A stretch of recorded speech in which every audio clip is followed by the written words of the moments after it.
Bonjour à tous, je suis ravie de vous retrouver pour une nouvelle émission BVE, Booster votre énergie. Le B, c'est bouger le corps, le V, c'est vibrer avec le cœur et le E, c'est écouter son intuition. Et aujourd'hui, je suis ravie d'accueillir le docteur Olivier Graal. Bonjour Olivier. Bonjour, bonjour. Et donc aujourd'hui, on va parler du B, le B qui est bouger, bouger le corps. Et juste pour vous présenter un petit peu plus, donc vous êtes médecin généraliste, passionné de microbiote et aussi bien tout ce qui est sur l'anti-âge et l'esthétisme. Est-ce que vous auriez autre chose à rajouter, hein? Non, non, non, non, c'est déjà beaucoup sur le côté médical. Voilà, donc du coup, oui, médecin généraliste effectivement de base, et puis avec des formations complémentaires qui permettent effectivement d'avoir un panel relativement large sur la prise en charge des patients. Voilà, et vous êtes du côté de Brest, hein. Oui, du côté de Brest, au Relac-Quirion, sur la Brest métropole brestoise. Et donc nous, on s'est rencontrés à Pléneuve-André. Vous avez vu, je vous ai mis le verre de lait derrière moi avec la mer. Et en fait, on a échangé sur cette thématique de bouger le corps. Et j'aimerais bien, en fait, que vous puissiez bien partager peut-être vos expériences, vos anecdotes. Qu'est-ce que vous auriez envie de nous dire? Alors, bouger le corps, en fait, c'est parti enfin, d'une idée, d'un constat, c'est que pour les personnes, au bout d'un certain âge, on parlait beaucoup d'activités sportives et il faut faire du sport, du sport. Et il y a beaucoup de personnes pour lesquelles le sport, bah, effectivement, c'est pas forcément inné ou un souhait parce qu'ils sont plutôt passionnés de littérature, d'histoire et que le sport, bah, c'est pas forcément une passion. Et donc du coup, ce qui était le plus intéressant, c'était de parler d'activité physique, c'est de la mobilité. Et c'est pour ça qu'effectivement, j'insiste plutôt effectivement sur l'activité physique et on doit tous en faire dans la journée de l'activité physique. Et on peut être effectivement, passionné par bouger, que ce soit de manière différente, que ce soit sur l'eau, que ce soit effectivement, en forêt, que ce soit effectivement pour aller faire ses courses, pour jardiner, autre. On a besoin de bouger, de faire de l'activité physique et cette activité physique est recommandée, quel que soit son état de santé et encore plus pour les gens qui sortent d'une pathologie lourde, qui sortent d'un cancer, qui sortent d'un problème respiratoire, où on a des centres de réadaptation à l'effort qui existent. Mais là aussi, quand on fait sur la réadaptation à l'effort, on a tendance à vouloir transformer tout de suite en mot sport. Et Hmm. là, vous perdez beaucoup de patients parce que du coup, ben, ça ne leur correspond pas. Et donc, c'est pour ça qu'effectivement, je suis vraiment parti sur l'activité physique et je conseille aux gens, effectivement, ce fait de bouger, de faire de l'activité physique au quotidien. Et ce serait combien de temps? Parce que les recommandations, je crois que c'est 30 minutes par jour. Qu'est-ce que vous en pensez? Oui, 30 minutes par jour, c'est bien. C'est pas forcément non plus 30 minutes d'affilée, c'est ça, mais c'est quand on va faire ses courses, ben, on gare la voiture un petit peu plus loin, on monte les escaliers. Quand on va faire du jardinage, si on a un jardin, ben, du coup, là aussi, ça se compte, c'est du temps qui se compte. Voilà, donc c'est toutes ces petites minutes-là que l'on a en activité physique qui sont importantes. Donc oui, il faut un minimum de mobilité de notre corps de minimum 30 minutes. Et je dirais même voire plus, parce que si on additionne tout ça, voilà, on est plutôt sur 1 heure ou 2 de mobilité plutôt que 30 minutes, quoi.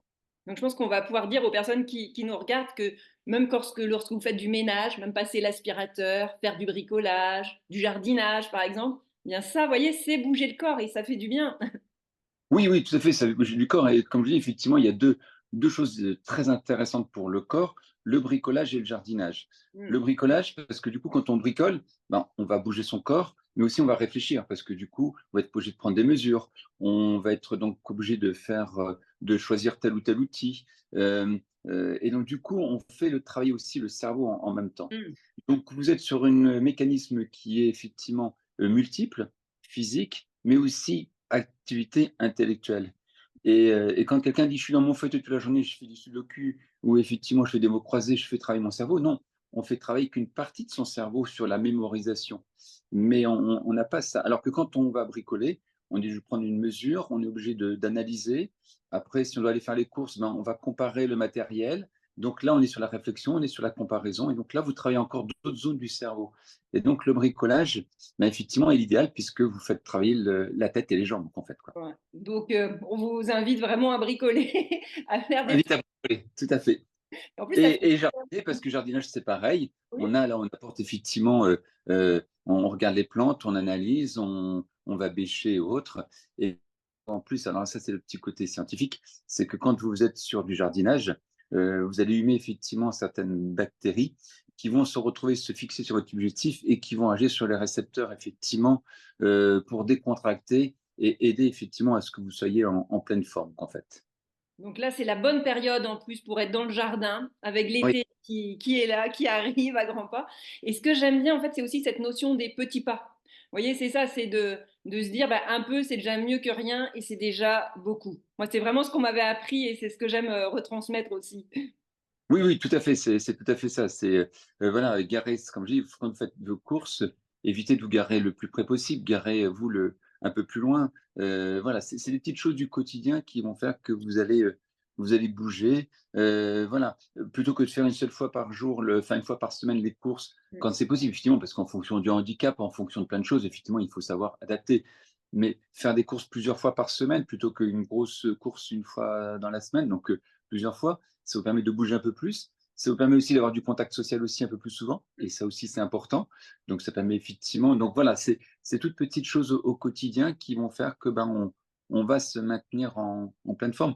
Vous prenez deux grands-mères qui rentrent en maison de retraite. Une qui va rester dans sa chambre, qui ne va pas bouger, qui va pas avoir de vie sociale et qui va rester dans sa chambre. Et une autre qui va bouger, va manger avec les autres. Son espérance de vie est divisée par deux pour celle qui reste dans sa chambre.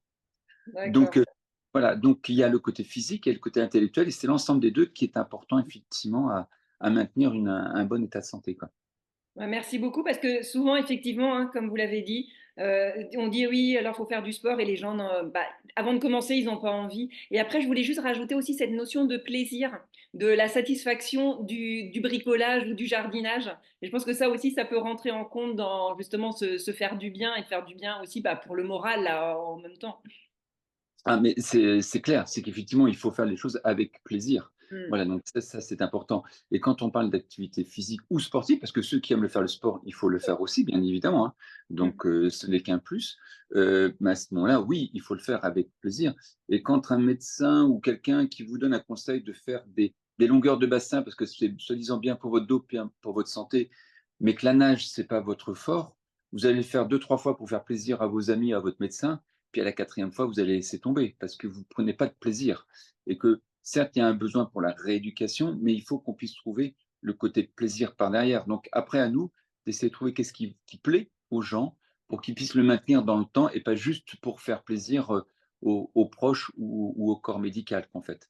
Donc à nous d'être bien vigilants aussi sur les traits de caractère ou de spécificité de chacun et d'adapter effectivement ce que l'on souhaite leur apporter. Maintenant, on a effectivement toutes ces associations d'activités sportives ou la prescription d'activités sportives. Donc ça peut être intéressant.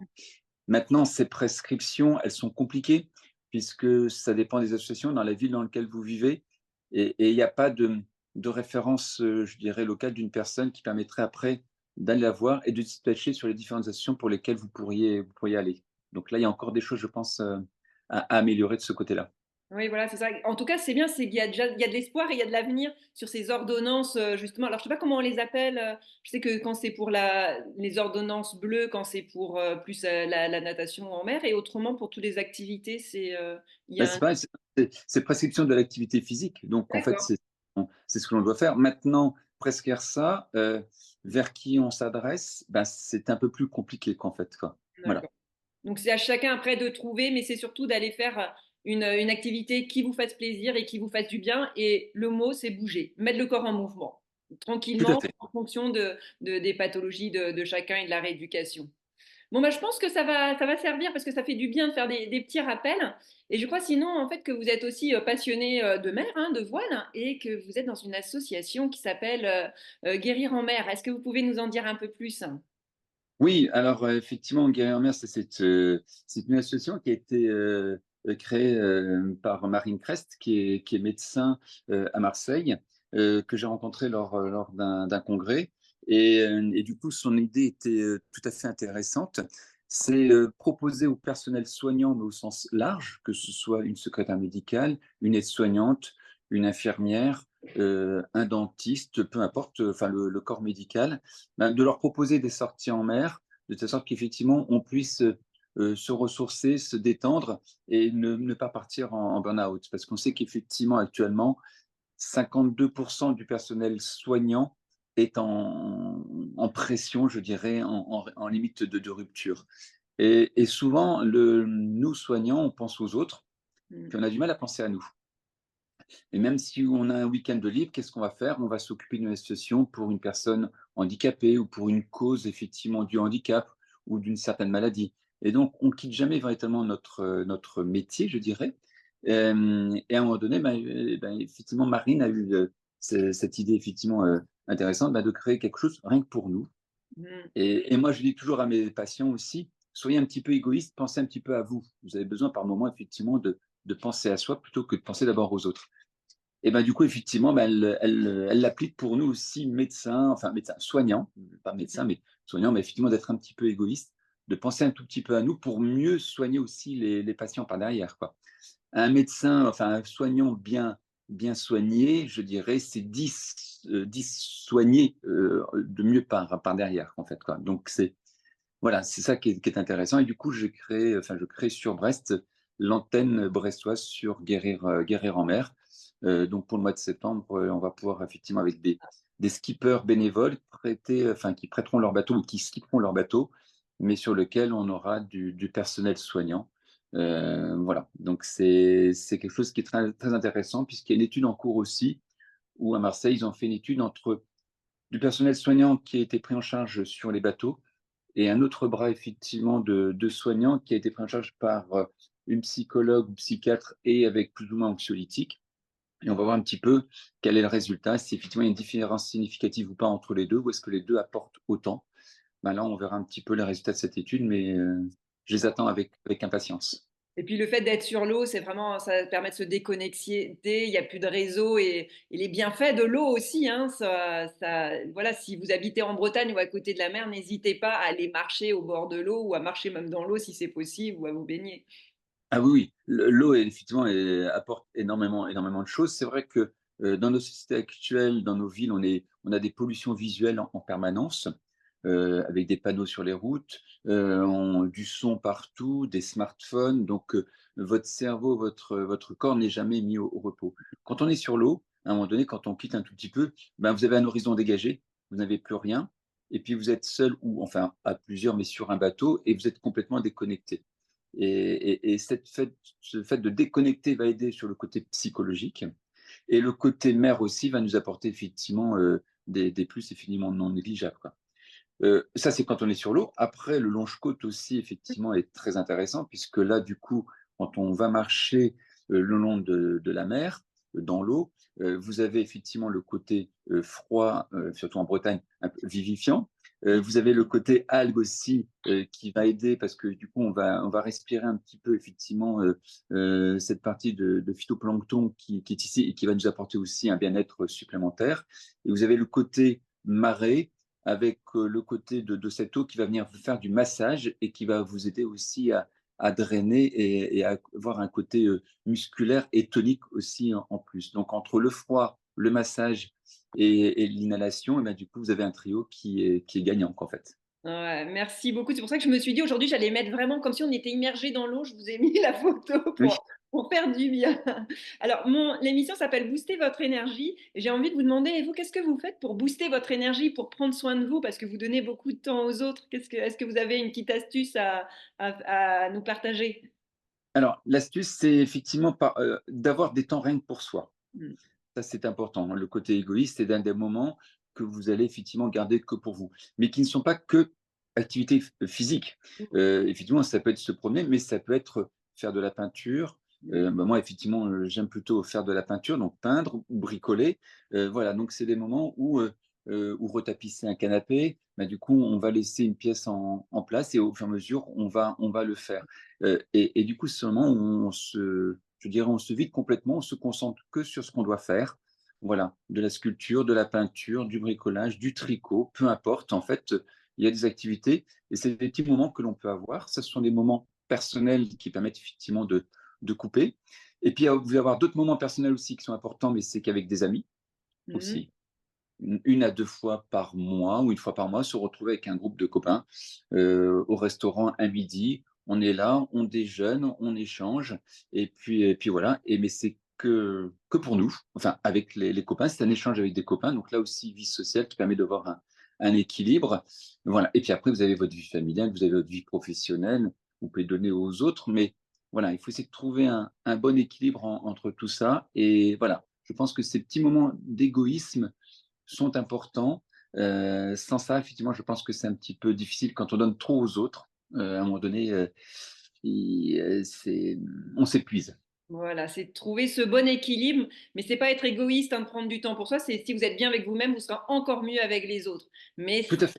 passe par effectivement, se respecter et parfois, bah, revoir ses priorités. Mais après, c'est avec l'habitude, hein, des petites astuces, des petits conseils, vous allez apprendre à vous connaître et à savoir ce qui vous fait du bien. Quand vous avez les signes d'alerte justement qui, vous voyez où l'énergie baisse et là, c'est de dire: «Ah là, il y a un voyant qui s'allume dans mon corps pour me dire que je dois faire une pause» et c'est là que vous faites, eh bien, les choses qui vous font plaisir et qui vous font du bien. Et à chacun, on est tous différents, donc chacun trouvera ce qui lui fait du bien.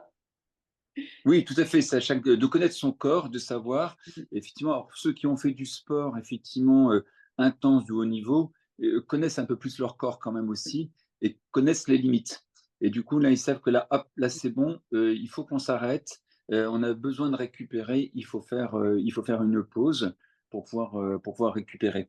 Et c'est vrai que alors le côté égoïste, il faut le faire un tout petit peu, mais pas trop parce que du coup, après, on se perd Mmh. et c'est pour ça que souvent, effectivement, dans des revues santé autres, on dit pensez à vous, pensez à vous. Oui, mais à un moment donné, il ne faut pas trop que penser à soi, parce que là, on rentre dans l'extrême inverse, et là, on se coupe de tout le monde, et là, ça devient plus compliqué aussi. Donc, Ouais. c'est vraiment des petites phases où il faut penser à soi, et après retourner avec les autres et repartager, et on partagera mieux, et là, on va retrouver son équilibre. Ouais, parce qu'on sait que vraiment aussi, hein, c'est l'entourage, la convivialité qui fait qu'on va aussi se ressourcer. Mais voyez, c'est ça, c'est tout est une histoire de curseur. À vous de trouver, mais ça vient avec le temps et voilà, c'est pas en médecine chinoise, vous voyez, on dit toujours c'est il y a le yin et le yang, mais il faut vraiment trouver. C'est pas être dans l'excès dans l'un ou dans l'autre, c'est comment trouver ce juste milieu. Oui, tout à fait, tout à fait. En tout cas, merci beaucoup. Est-ce que vous auriez un dernier message à transmettre aux personnes qui nous regardent? Non, ben oui, bougez votre corps, bougez votre tête, bricolez, jardinez, voilà donc c'est ce qui fait partie du bonheur, en fait, quoi et d'avoir une bonne santé le plus longtemps possible. En tout cas, merci beaucoup parce que je sais que votre temps, il est bien pris parce que vous allez justement à Marseille pour, guérir en mer ce week-end. Donc, Oui, tout à fait. Oui, oui, oui, on a le colloque donc vendredi, samedi, dimanche donc du coup, voilà, je prends l'avion, tout à l'heure. bah, encore merci beaucoup, pour ce temps et puis, bah, moi, je vous dis à très bientôt pour une nouvelle émission BVE, Booster votre énergie. Merci, Olivier, à bientôt. Merci Nathalie, merci, à bientôt.